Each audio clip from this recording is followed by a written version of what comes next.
Kenny coming forward, hits it with accuracy and puts it over the bar. And nearly in every match we've seen, the two Cork midfielders have been scoring live on the Sunday game, and they've done it here in this All-Ireland quarter-final. 55% possession for Cork, and Antrim go through periods when they look quite impressive. They need to maintain. Watson did well here, and there's another point for him. Second point for the full forward from play. Good hurler. He also plays soccer with Donegal Celtic. Ben O'Connor, Tom Kenny, short grip, good point. Second point for the midfielder, coming through the middle. Yeah, those are the kind of scores that Antrim can't afford to be conceding. Don't you know? They should have really cleared that ball. I think it was Kieran McGorty that had control of it and should have just driven it out the field. Instead he tried to play a short pass that went wrong.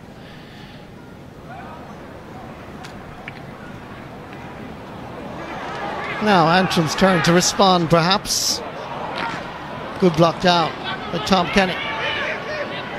Liam Watson has a go, and that is a brilliant point. That's 3 points from play for Liam Watson. And now he's definitely concentrating on the game after his initial entanglement with Owen Cadigan, which I must say was of his own making. But when he concentrates on hurling, Liam Watson is as good as what's around. Look at this. Classy score. This is the only man from Cork that hasn't scored. Michael Cusson runs on for Sakio Halpine. Goes one way, tries the other, flicks it in. There's a chance here for Niall McCarthy! And there's the goal. Neil McCarthy posing problems for Antrim right from the start. He got a sniff of goal for the first time in this particular match, created by Sakio Halpine, and he battered it past Chris O'Connell. Yeah, it was a great finish, Marty. In fairness, he had no room to swing the hurley. He'd have been hooked, so instead he just played in front of it, threw it up and just batted it into the goal.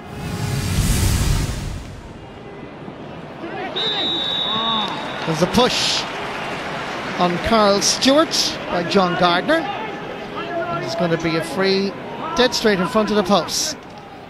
Now, 6 Corkmen. Donal O'Grady comes way off his line. Stopped by Tom Kenny, it would appear. And gone out for 65. Just watch this again. Look at Donal O'Grady, way off his line. Here comes the shot. And Tom Kenny just, I think, closed his eyes and put out the hurling. Big pluck out from Donal O'Cusick. Fraggy Murphy. Oh, nice stick work. And as a result of that little piece of skill, made a lot of space for himself and scores a fine point. His third of the day. Just watch this now. Yeah, lovely little touch of skill here. Step inside, open up the space and score. Shane McNaughton. McKeegan. Flicking it inside to Liam Watson, who continues to pose the biggest threat. Lobbing this in. And the umpires watch it all the way. And Liam Watson is giving certainly a performance in Croke Park. 6 points, all of them from play.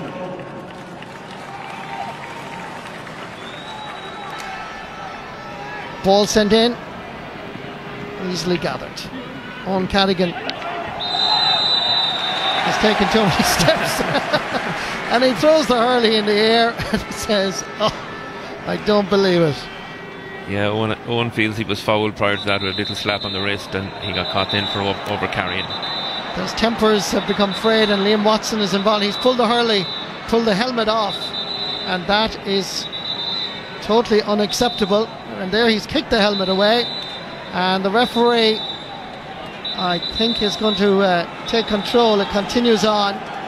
John Gardner was involved initially in the beginning of it as well. And the linesman is involved, as you can see, and the referee, Michael Wadding, is going to call Liam Watson aside, and I think Liam Watson will be going a little bit earlier than the rest of his colleagues for a shower here, because he's already on a yellow card. And he pulled the helmet. There's the signal that we've just seen from the referee, and this is very much a talking point in this championship season. Yeah, you can't touch the helmet anymore, it's a taboo, but in fairness I think Gardner might have initiated this, and as a result he gets the yellow, and Watson is going to get the red. Yeah, you can see Pete, he's clearly, there's a second yellow, and Liam Watson is gone.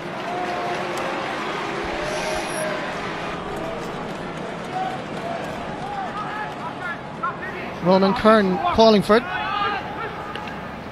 Distributes the ball over towards Frankie Murphy. He's not going to reach him. Comes to William Egan.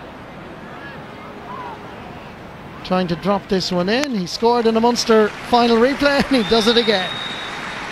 William Egan, for the second time on the Sunday game, or the Saturday game, scores a point from play.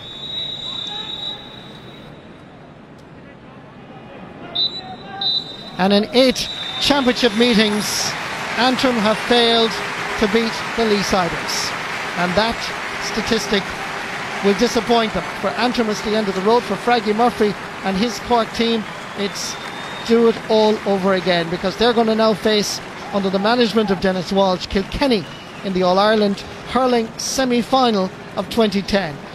And the full-time score, 1 goal and 25 points for the Leesiders. Antrim, 19 points.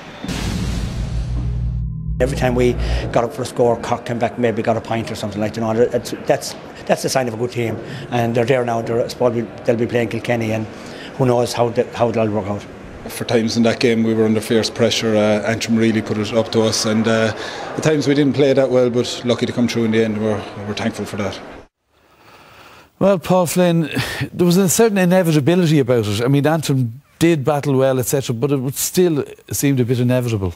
Yeah, it does. I think from the time Cork went 4 points to no score up, I think Antrim, they kind of came back into it a bit, but there was always that little bit of difference in class, you know, around the half-back line and midfield in particular today. I think Ronan Kern, Tom Kenny and Colin Naughton, you know, took the game to Antrim and getting early scores. But in fairness to Antrim, you know, they went in 8 points down after Niall McCarthy's goal. They didn't give up. They got back within 6 a couple of times in the second half, without really threatening. But you know, as you said, it was a bit predictable, and you know, Cork got their place in the All-Ireland semi-final. How will Dennis Walsh look at it, Donal? I mean, I presume, given they're going to have such an intense game against Kilkenny, he'd have loved a bit of intensity, but that wasn't going to be the case today, was it? I would disagree with you there, Des. You know, I don't think he was looking for any intensity after the last 2 games against Waterford. Yeah, they were intense enough, I think, and that I think what he was looking for is a professional performance, right? You know, well run, that they do the simple things well, and that they get out of the match as early as they could, and they get over Antrim, and they get back and they focus now on the semi-final. So they got there, but he won't be terribly or best pleased with the performance. But then again, when you don't play well, there's lots to learn. Sure. Okay, then. You were looking at the Cork performance for us, and you thought it was good and bad. Yeah, well, I mean, the thing is, when you do look, there's a mixture, really. I mean, they did some very, very good things, and they did things a lot better than they did, we say, last weekend against Waterford. Kieran Murphy there, getting away from the man and taking a good score, and you know, that was something that he did well. Out centre forward today, from, you know, release from the corner a little bit, and you know, that's a good puck out from Cusick to Cusson, and he angled the ball in. That's something that they haven't been doing. He angled the ball in very well there to Paddy Sullivan missed it. And when Isaki got it, he was patient, and he put Niall McCarthy through, who did brilliantly there for that goal. So Cork were doing, you know, they did good things like that against Waterford. They weren't good in that department. But then Ray Ryan, silly free there, coming through the man, and you know, this was very wasteful. And if you look at Paddy Sullivan here, when the ball drops in, if you look at him, he'll just come in now in the narrow shot, like he has his hand up in the air, kind of, you know, belting away, like, look, what can we do with balls like that? And he's a bit at fault here himself. Really should have done a bit better. Should have come back across like and stuck that. That was a chance. He did work very hard for it, and then left it after him. And Liam Watson, tremendous game at full forward and centre forward, scoring 6 points. And he really, you know, he really put the Cork backs under pressure. And that's one area that they won't be happy with. You know, they were sloppy enough at times, Des. So you know, they did some very good things, and as you said, right, they did some things poorly. But you know, there was nothing in this for Cork really. You know, everybody expected them to win, so it was a case, come up to Croke Park, get your business done, and get back now and focus for the semi-final. All right, then the man of the match contenders, Paul. Yeah, Des. I suppose, you know, if there was, in a game like that, there was a couple of you know, performances particularly for Antrim. I think Liam Watson at full forward scored 6 fantastic points from play. Okay, he was a bit close to the line a couple of times in the end.